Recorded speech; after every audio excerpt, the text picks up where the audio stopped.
সেইটো যাতে আপুনি পাহৰি নাযায় সেইকাৰণে দলীয় সাংগঠনিক কাম কাজত আপুনি এইটো নকব যে মোৰ আজি বেলেগ মিটিং আছে মই নাযাওঁ মই পাৰ্টিৰ মিটিংটো পিছত গ'লেও হ'ব মই এটা অনুকত যাম সেইটো অন্তত যাতে আপোনালোকে ন কাৰণ পাৰ্টি চিম্বলত আপোনালোকে জিকিছে বুজি পাইছেনে এইটো পাহৰি নাযাব যে পাৰ্টি চিম্বলত যিসকলে ইণ্ডিপেণ্ডেণ্ট জিকিছে তেওঁক আমি ক'বলৈ নাযাওঁ কিন্তু যি পদম ফুলত জিকিছে পদম ফুলৰ প্ৰতি যিটো ভূমিকা আপোনাৰ থাকিব সংগঠনৰ প্ৰতি যিটো ভূমিকা থাকিব সেইটো যাতে আপোনালোকে পাহৰি নাযায় যদি শকত ইমানটো আছে ইমানটোৱে থাকক তাতকৈ বেছি হৈ নাযাব বুজি পালেনে আজি যিটো ইলেকশ্যন খেলোঁতে যিমানটো আপোনাৰ ৱেট আছে যিটো আছে সিমানটোৱে মেইনটেইন ৰাখক ইয়াতকৈ বেছি হৈ নাযাব যাতে মানুহে বুজিবলৈ এইটো বুজি নাপায় যে শকত হৈ গ'ল দেখোন জিকাৰ পিছত বুজি পালেনে বস্তুটো সেই ফিলিংটো যাতে মানুহৰ তালৈ গুচি নাযায় পাৰচেপশ্যনত গুচি নাযায় বুজি পালেনে এইকাৰণে অলপ স্বাস্থ্যটো ভাল ৰাখিবৰ কাৰণে অলপ চেষ্টা কৰিব আজিৰ দিনত যি আছে সেইটোৱে আৰু মানুহে আপোনাক সেইটো ফেচতে চিনি পালে কিন্তু ইয়াতকৈ ক্ষীণ হ'লে হ'ব কিন্তু শকত হ'বলৈ চেষ্টা নকৰিব বুজি পাইছেনে 5টা বজাত মিটিঙত গৈ পাব মানুহ লাগিলে নাহক কিন্তু আপুনি যেন এগৰাকী ৰেছপনচিবল মানুহ সেইটো বুজাবলৈ মানুহক পাহৰি নাযাব যে আজি দলত ধৰিছে আপোনালোকক যিটো টাইমত মাতিছে ট্ৰাই কৰিব সেইটো টাইমত আহিবলৈ আমাক এইটো পাৰ্টিত এটা কথা কৈছে যে আমি এদিনাখন আমাৰ পাৰ্টি অফিচতে মিটিঙত মানে পাৰ্টিত এইটো কথা খুব চলি আছে যে অসমৰ সংগঠনৰ সভাবিলাকৰ সময় সম্পৰ্কে তো এদিনাখন কেইদিনমানৰ আগত আমাৰ আপোনালোকে জানে জেপি নাড্ডা ডাঙৰীয়া আহিলে জেপি নাড্ডা ডাঙৰীয়া আমাৰ নেশ্যনেল প্ৰেচিডেণ্ট আহিলে তেওঁ টাইমিং দিছিলে চাগে 5টামান বজাত নেকি পাৰ্টি অফিচত মিটিং সব 4:30 বজাত 4টা বজাতে সব পাৰ্টিৰ মানুহ আহি ভৰ্তি হৈ গৈছে এজনো মানে আহিবলগীয়া মানুহ নাই সব মানে 5টাৰ আগতে আহি পেলাই সব ৰেডি হৈছে তেতিয়া আমাৰ প্ৰভাৰীয়ে কৈছে আজি কি হৈ গ'ল সব দেখোন একদম 4:30টাতে আহি পুৰা ভিৰ হৈ গ'ল বাকী বেলেগ মানুহ আহিলে যে এওঁলোকে 5টাৰ জেগাত 6টা বজালৈকে নাহে 6টা 6:30 তাৰ মানে আমি জানি বুজি নাযাওঁ বুজি পালে নাই আজি যদি মুখ্যমন্ত্ৰী আহিব বুলি ক'লেহেঁতেন আপোনালোকে 2টাতে আহিলে আজি যদি নেশ্যনেল প্ৰেচিডেণ্ট আহিব বুলি ক'লেহেঁতেন যে আজি নেশ্যনেল প্ৰেচিডেণ্ট ইয়াত আহিব ইয়াত মিটিং আছে কেইটা বজাত আহিলেহেঁতেন আপোনালোকে ডেফিনেটলি 2টা বজাত আহিলেহেঁতেন কিন্তু কোনে মধুস্মিতা হাজৰিকা আহিব বাদ দে 3টা 4টা বজাত যাম বুজি পাইছে নাই এই বোলে জিলা সভানেত্ৰীহে হ'ব আমি পাৰিলে স্বপ্নাপতিহে হ'ব পাৰিম আমি বলে পাৰিম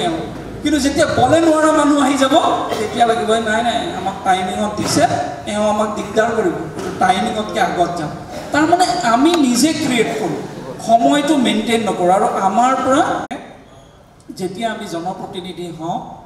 তেতিয়া দলৰ যোনদিনাখন আপুনি প্ৰাৰ্থী হয় সেইটো ভাৰতীয় জনতা পাৰ্টিলৈকে সীমাবদ্ধ থাকে ভাৰতীয় জনতা পাৰ্টি যেতিয়া জনপ্ৰতিনিধি হয় সকলোৰ বাবে জনপ্ৰতিনিধি আপুনি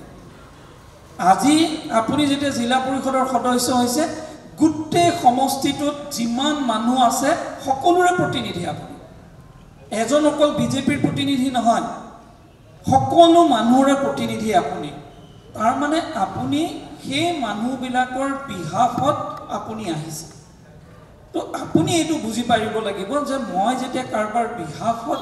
ৰিপ্ৰেজেণ্ট কৰোঁ তো মই ৰিপ্ৰেজেণ্ট কৰিব পৰা সেই পৰিৱেশটো আছোঁ আগতে আপুনি দলৰ ভিতৰত আছিলে দলৰ সীমাবদ্ধ দলৰ কাম কৰিছে আমি দললৈকে আপোনাক দায়িত্ব দিছোঁ পাৰিছে নোৱাৰিছে আপোনাক কৈছোঁ আপুনি ঘৰত আছিলে ঘৰৰ দায়িত্ব পালন কৰিছিলে আপুনি সেইটো কিন্তু যেতিয়া জনপ্ৰতিনিধি হ'ব তাৰমানে ৰাইজৰ প্ৰতিনিধি তো ৰাইজৰ প্ৰতিনিধিৰ যিটো বডি লেংগুৱেজ বুলি কয় সেই বডি লেংগুৱেজটো ডেফিনেটলি ৰাইজেও আশা কৰিব আমিও আশা কৰোঁ এইকাৰণে মই আপোনালোকৰ পৰা অনুৰোধ জনাম যে ৰাইজৰ প্ৰতিনিধি হ'বৰ বাবে মানুহে সাধাৰণতে আপুনি গম নাপাব এতিয়া কাৰণ আপুনি জিকিছে যদি নতুন যিসকলে জিকিছে তেওঁলোকে অলপ ধৰিব নোৱাৰিব কিন্তু পিছলৈ আপোনালোকে অনুভৱ কৰিব ইয়াত কেনেকুৱা এটা প্ৰেছাৰ থাকে প্ৰথম প্ৰেছাৰ আহিব আৰু এই যেতিয়া মনত বহুত ডাঙৰ কাম কৰাৰ ভাৱ এটা আহিব আপুনি ভাবিব যে মই এক্সেপশ্যন হয় মই সেই ভিৰৰ মাজত নহয় মই অলপ বেলেগ মানুহ মই বেলেগ অলপ আপুনি নিজক সেপাৰেট কৰা আৰম্ভ কৰিব ফাৰ্ষ্ট কাম কৰিব যে নহয় মই ভিৰৰ মাজত বহিম নেকি, মোকতো ছেপাৰেট চকী এখন লাগিব, মই পিছত বহিম নেকি, মই আগত বহিম, মইতো বহুত ডাঙৰ মানুহ হৈ গ'লো নহয়। দেখা নাই মোক ইমান গামোচা পিন্ধালে, ইমান মানুহে মোক সন্মান কৰিলে, চবেই তই কোৱা মানুহটো আপুনি কোৱা আৰম্ভ কৰি দিলে, তুমি কোৱা আৰম্ভ কৰিলে, সন্মান দিয়া আৰম্ভ কৰিলে। তো আপোনাৰ ফাৰ্ষ্ট চেঞ্জ আহিব যে আপুনি নিজক লিগৰ ভিতৰত নেদেখিব, আপুনি নিজক এক্সেপশ্যন বুলি ভাবা আৰম্ভণি হৈ যাব। আৰু যেতিয়া এক্সেপশ্যন বুলি আপুনি ভাবিব, সেইদিনাখনৰ পৰাই আপোনাৰ কথা বতৰা, আপোনাৰ ব্যৱহাৰ, আপোনাৰ চিন্তা চববিলাক বেলেগ হ'ব। আপোনাক বাকী মানুহবিলাকক আপোনাক অৰ্ডিনেৰী দেখা পাব। আপোনাৰ চকুত বাকী মানুহবিলাকে যেন একোৱেই নাজানে, এইবিলাকতো অৰ্ডিনেৰী মানুহ, মইতো বহুত জানো, মই বহুত কথা ক'ব পাৰোঁ, মই বহুত বুজি পাওঁ, এইটোতো একোৱেই নাজানে, মই জিলা পৰিষদ হৈ গ'লোঁ, এই একো হোৱা নাই, ই কি জানে, মইতো বহুত জানি গ'লোঁ। কালিলৈকে আপুনি একো জনা নাছিলে, এতিয়া জিকিলে কাৰণে আপুনি বহুত জনা হৈ গ'ল। কালিলৈকে যিজন আপুনি চকী টানিবলৈ আপোনাক দিগদাৰ লগা নাছিলে, এতিয়া আপুনি চকী টানিব নোৱাৰে, চকীৰ পিছফালে বহিব নোৱাৰে, কাৰণ এইটো মেণ্টেল প্ৰেছাৰ আপুনি নিজে ক্ৰিয়েট কৰি ল'ব।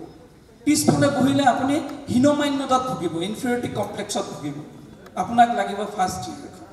যে মই ফাৰ্ষ্ট ইয়েৰত কিয় নবহিম, মই বাকীবিলাকৰ তলত বহিম নেকি। ফাৰ্ষ্ট থিংকিং এইটো আৰম্ভ হ'ব। চকীখন ধৰিবলৈ আপুনি টান পাব, মই চকীখন লৈ যাম নেকি, পাৰ্টিৰ চকীত বেলেগে চকী পাৰি দিব, তেতিয়া আপুনি আহি তাত বহিব, তেতিয়া আপোনাৰ এইটো ফিলিং হ'ব। এইটো যদি আপুনি চকীখন টানি লৈ আপোনাৰ আত্মসন্মান গুচি যাব, আপোনাৰ মান মৰ্যাদা চব গুচি যাব, আৰু সেইটো আপুনি ভাবে। কিন্তু পাব্লিকে মানুহে এইটো নিৰীক্ষণ কৰে, এইটো নিৰীক্ষণ কৰি থাকে। এইকাৰণে আপুনি জনপ্ৰতিনিধি, সাধাৰণ মানুহ, নপঢ়া মানুহজনৰ আপুনি প্ৰতিনিধি।